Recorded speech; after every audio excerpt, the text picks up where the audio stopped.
Дараагийн мэдээг танилцуулъя. Дэлхийд алдартай BTS хамтлаг задгай талбайн тоглолтыг хийсэн байна. За энэ удаагийн тоглолтыг үн төлбөргүйгээр олон нийтэд толилуулсан. За энэхүү тоглолт нь Сөүл хотын Кванхмон талбайд болсон байна. За Өмнөд Солонгосын цэргийн алба хаах тухай хуулийн дагуу BTS хамтлагийнхан завсарлаг авах шаардлагатай болсон. За цэргийн алба хаах хуулийн дагуу хөдөлмөрийн чадвартай эрчүүдийн хувьд цэргийн албанд 2 орчим жилийн хугацаанд алба хаах ёстой байдгийн байна. Ингээд BTS хамтлагийн 7 гишүүний хувьд эхнийх нь 2022 онд, за сүүлийнх нь 2025 оны 6 дугаар сард алба хаасан. За энэхүү арга хэмжээг мөн Netflix-ээр олон нийтэд дэлхийд даяар үзэгчдэд толилуулан шууд дамжуулсан байна. Энэхүү BTS хамтлагийн нэг цагийн тоглолт нь 82 тоглолтоос бүрдэх дэлхийн аялын тоглолтын эхлэл болсон юм байна. Аялын тоглолтоороо хэдэн зуун сая $10 орлого олохоор төлөвлөж байгаа юм байна. За энэхүү тоглолтод BTS-ийн мөн 5 дахь цомог болох Arirang-ийн нээлттэй давхцаж байгаа.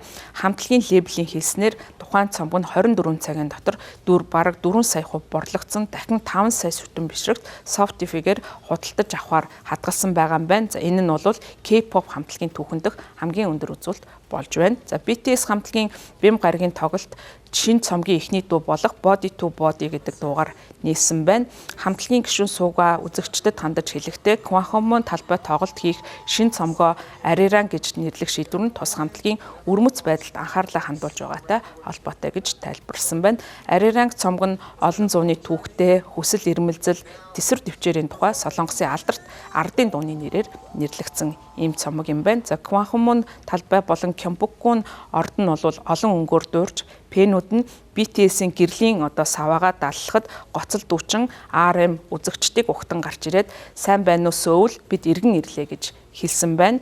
За биднийг хүлээж авсанд баярлалаа гэж тус хамтлагийн гишүүн J-Hope үзэгчдэд хэлсэн. За бид хичээх болно. Хэдэн жилийн өмнө бусаан тосон тоглолтынхоо үеэр бид та нарыг хүлээж аваарай гэж гуйснаа. Би одоо хүртэл санаж байна. Ингээд ирсэндээ их баяртай байна гэж тус хамтлагийн гишүүн Jin олон нийт үзэгчдэд хандаж хэлсэн байна. Энэхүү арга хэмжээтэй холбогдуулан Сөүл хотын цагдаа нар Бэм гарагт ихээхэн аюулгүй байдлын арга хэмжээ авч ажилласан байна. За нийтдээ 200 мянга гаруй үзэгчид концертыг үзэх төлөвтэй гэсэн ийм мэдээлэл гарч байсан. За Солонгосын эрх баригчид аюулгүй байдлын хатуу арга хэмжээ авахдаа толбайн орчимд бол нийтдээ 15 мянга орчим аюулгүй байдлын ажилтан байршуулсан гэж Өмнөд Солонгосын хэвлэл мэдээллийн хэрэгслүүд мэдээсэн. Албаныхон хотын зарим хэсгийг бүхэлд нь хорооллоор нь хаасан зам төмөр замын хөдөлгөөнийг бараг 30 цагийн туршид төр зогсоосон байдалтайгаар тухайн тоглолтыг зохион байгуулсан. За талбай руу нэвтрэхэд хязгаарлалт тавьсан металл илрүүлэгч ашиглан хүмүүсийг тоглолтын талбай руу нэвтрүүлсэн байна. За томоохон асуудал үүссэн гэсэн ямар нэгэн мэдээлэл гараагүй байна. За ингэж бас аюулгүй байдлыг хангах бас нь 2022 онд Сөүлийн Итевон дүүрэгт болсон цугларалтын улмаас гадаадын иргэдийг оролцуулан нийтдээ 150 гаруй хүмүүс амнасаа алдсан ийм хэрэг явдал болсон. За үүнээс сургамж авч энэхүү аюулгүй байдлыг хангахад гол анхаарлаа хандуулсан байна. За харин BTS хамтлаг иргэн ирсэнтэй холбогдуулан хамгийн их ашиг хүртсэн дэлгүүрүүдийн тоонд хүнсний дэлгүүрүүд багтсан байна. За тус улсын 4 том брэнд бүгд Бэм гарагт болон өнгөрсөн 7 хоногийн туршид борлуулалтаа мэдгэцгүйц нэмэгдүүлсэн байна.